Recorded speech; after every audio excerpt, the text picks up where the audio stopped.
আসসালামু আলাইকুম। আমরা প্রবাসীরা বলছি, আমরা প্রবাসীরা যে প্রতীক পাইতে আছে, ঠিক আছে, উড়িতে আছে যে, ঠিক আছে, ধানের শীষ একবার দিচ্ছে মাঝখানে। যদি আমরা বাস ভাঙি, বাস ভাঙলে বাজের মাঝখানে পরে ধানের শীষ মাঝখানে পড়লে কিন্তু মানে ভোটটা সম্ভবত মারি যাইব। ঠিক আছে, নির্বাচন কমিশন কী করছে কিছু বোঝা যায় না।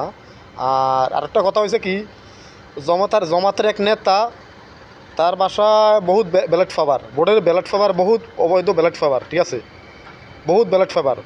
নির্বাচন কমিশনারা কি এদিকে চোখ দিতে আছে না? তারা ভিডিওর মাধ্যমে দেখলাম, সোশ্যাল মিডিয়া দেখলাম, সে বলতে আছে এটি আমি জমাত করি, এটি আমাদের জমাতের সেক্রেটারি হুকুম। ঠিক আছে, বোর্ডের এখনও বাকি এক মাস বাকি আছে। ঠিক আছে, তার ঘরে অনেক ব্যালট পেপার রেখেছে ঘরে।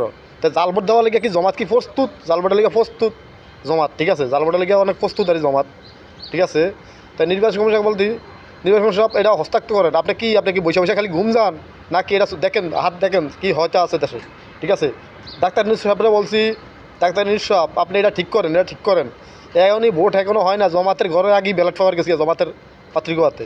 ঠিক আছে, এটা কেমন তারা হ্যাঁ, ডাক্তার নিউজ সাহেব এটা আপনি ঠিক করেন। নির্বাচন কমিশনার সাহেব বলছি, আপনি দ্রুত এটা আইনের ব্যবস্থা, তারা আইনের মাধ্যমে লেন, সে যেমন অবৈধ কাজ না করতে পারে।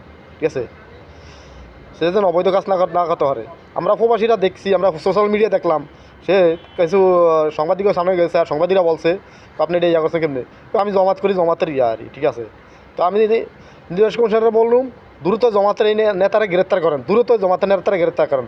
এই জমাতের এই নেতারাই সাব্বাস দিছে কি? ডাক্তার শফিকুদ্দিন সাব্বাস দিছে নাকি জমাতের এই নেতারে?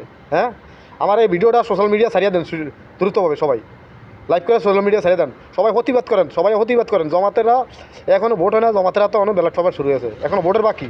ঠিক আছে, সবাই এটার ভিতরে প্রতিবাদ করেন। ঠিক আছে, এটার ভিতরে সবাই প্রতিবাদ করেন।